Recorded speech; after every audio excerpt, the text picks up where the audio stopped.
Ahoj, ja som Veronika a som psychologička. Dneska sa pozrieme na tému sociálnej izolácie. Predstav si, že sa zobudíš 8000 rokov pred dnešným dňom.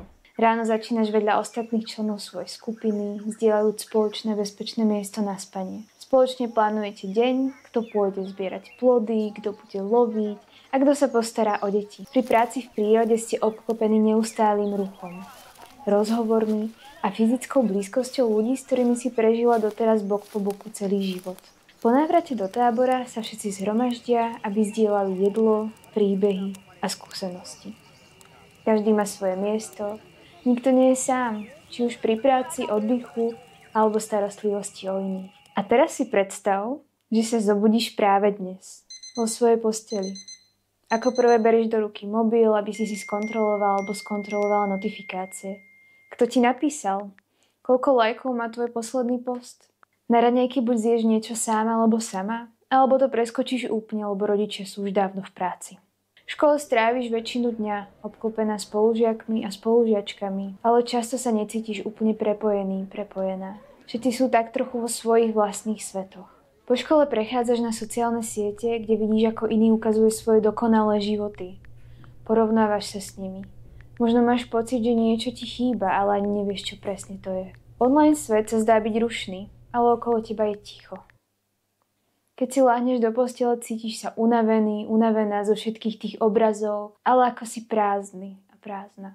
Dnes je náš prastarý mozog, ktorý bol zvyknutý žiť dennodenne spoločnosti iných, zrazu odkázaný na úplne iný štýl komunikácie, na iný druh komunít a na iný druh spolubytia v individualizovanom svete.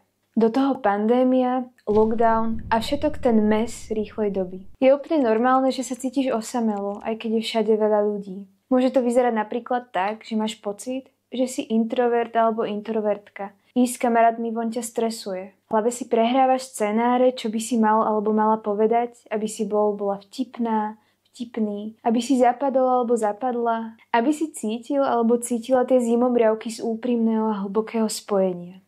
Ale už dlho sa ti nedarí a ty máš čím ďalej tým viac pocit, že nie si dosť spontánna, dosť vtipný, dosť zábavná, dosť zaujímavý.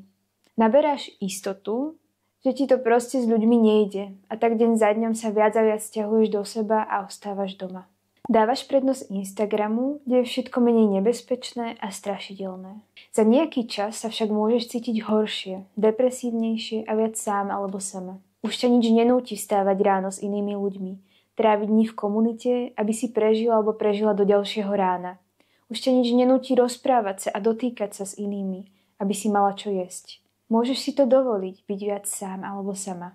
Je ale rozdiel medzi dobrovoľnou samotou a nedobrovoľnou sociálnou izoláciou, ktorá môže prerastať až do osamelosti. Samota je stav, keď sa človek úmyselne vyhýba sociálnym kontaktom, aby získal pokoj, priestor na premýšľanie alebo regeneráciu a podporil vlastný rast a odpočinok. Je väčšinou časovo ohraničená a náš duševný stav je na jej konci obvykle lepší než pred jej začiatkom. Naopak osamelosť sa môže prejavovať ako prázdno. Pocit, že nikam nezapadám, s nikým si nerozumiem, nemám dostatok priateľov, som iná, nikto ma nepočúva, mám divné záujmy, som nezaujímavá alebo nikto ma nemá rád. Často to môže prerastať až do depresie, úzkosti, hnevu na svet, k pocitom nedostatočnosti, zhoršenému zdraviu. Z výskumov vieme, že osamelosť vedie k narušenému spánku, k zníženej imunite, zhoršenej hygiene, k rozvoju zhoršeného duševného zdravia a k predčasnému úmrtiu na úrovni fajčenia alebo obezity. Naopak štúdie ukazujú, že pravidelný fyzický kontakt s ľuďmi, ktorými dôverujeme, zlepšuje náladu, redukuje príznaky depresie, vyplavuje hormón oxytocín, zlepšuje imunitu a pomáha k lepšiemu pochopeniu toho, kto sme.